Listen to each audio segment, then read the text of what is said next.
মিরপুরের অন্যতম শিক্ষাপীঠ যেখানে দীর্ঘদিন যাবৎ দুর্নীতির অনেক গুরুতর অভিযোগ রয়েছে, তদন্ত হয়ে যারা দোষী সাব্যস্ত হবে তাদের দৃষ্টান্তমূলক শাস্তি হওয়া দরকার। যেসব নিরীহ নাগরিকরা এ জায়গায় চাল সংগ্রহ করতে এসে আজকে এখানে নিহত হলো, তাদের ক্ষতিপূরণ দেওয়ার দায়িত্ব সরকার। আপনারা ঠিকই বলেছেন যে এই দেয়ালটি দীর্ঘদিন ধরে হেলে আছে।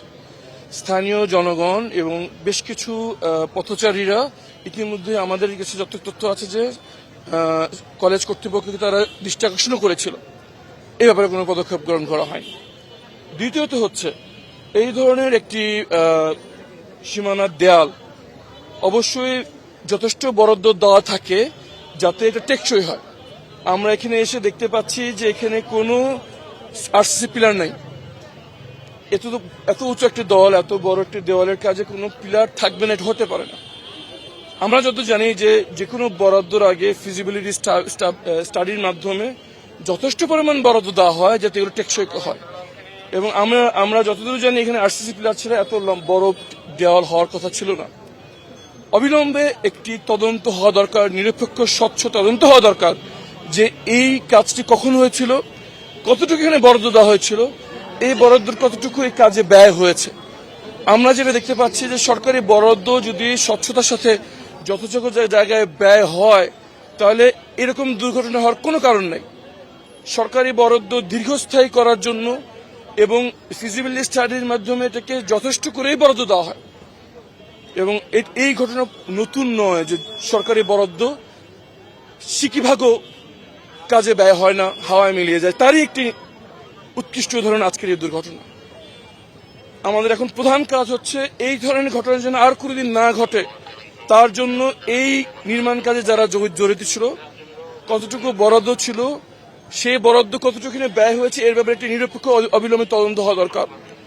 AKS অর্জন করলো গিনেস ওয়ার্ল্ড রেকর্ডস। AKS তদন্ত হয়ে যারা দোষী সাব্যস্ত হবে তাদের দৃষ্টান্তমূলক শাস্তি হওয়া দরকার। যদি এটা হয় তাহলে আমরা আশা করতে পারি ভবিষ্যৎ যে কাজগুলো এখন হবে সেগুলো মানসম্মত হওয়ার ব্যাপারে তারা সজাগ হবেন। দ্বিতীয়ত, যেসব নিরীহ নাগরিকরা এ জায়গায় চাল সংগ্রহ করতে এসে আজকে এখানে নিহত হলো, তাদের ক্ষতিপূরণ দেওয়ার দায়িত্ব সরকার। আমার সঙ্গে নিহতের বাবার আছে, তার মেয়ে এখানে নিহত হয়েছে। এর দায়ভার কার ঘাড়ে? প্রথমত, এই তদন্তের জন্য দ্রুত হয়, অবিলম্বে হয়, স্বচ্ছতার সাথে হয় এবং জনসম্মুখ হয়। দ্বিতীয়ত, যারা ভুক্তভোগী, যারা আহত হলো, যারা নিহত হলো, তাদের জন্য যথেষ্ট ক্ষতিপূরণ সরকার দেয়। এবং সর্বশেষ, আমাদের এটি একটি দুঃখের সাথে বলতে বাধ্য হচ্ছি, শিক্ষা প্রতিষ্ঠান যেখানে আমাদের সন্তানরা মানুষ হয়, সে জায়গায় এখন একটি দুর্নীতির কেন্দ্রে পরিণত হয়েছে। এই মিরপুর, আমার ঢাকা 14 আসন এবং মিরপুরের অন্যতম শিক্ষাপীঠ যেখানে দীর্ঘদিন যাবৎ দুর্নীতির অনেক গুরুতর অভিযোগ রয়েছে।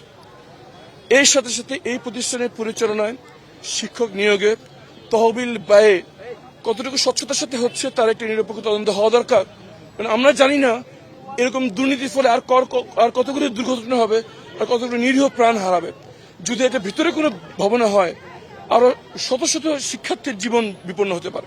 আমি ঢাকা 14 আসনের সংসদ সদস্য। আমি এবং আমার প্রতিনিধিরা সারাদিন যোগাযোগ করে ভারপ্রাপ্ত প্রিন্সিপালের সাথে কথা বলতে পারিনি।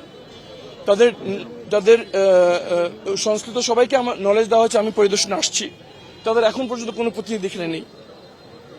আমাদের কাছে একটি, জনগণের কাছে, আপনাদের মাধ্যমে সরকারের কাছে একটি প্রশ্ন যে এত বড় একটি প্রতিষ্ঠান কিভাবে চলছে, নিয়োগ কিভাবে হচ্ছে, তহবিল কিভাবে ব্যয় হচ্ছে, একটি প্রাণহানি ঘটতে হলো এই বিষয়ে সবার দৃষ্টি আকর্ষণ করতে।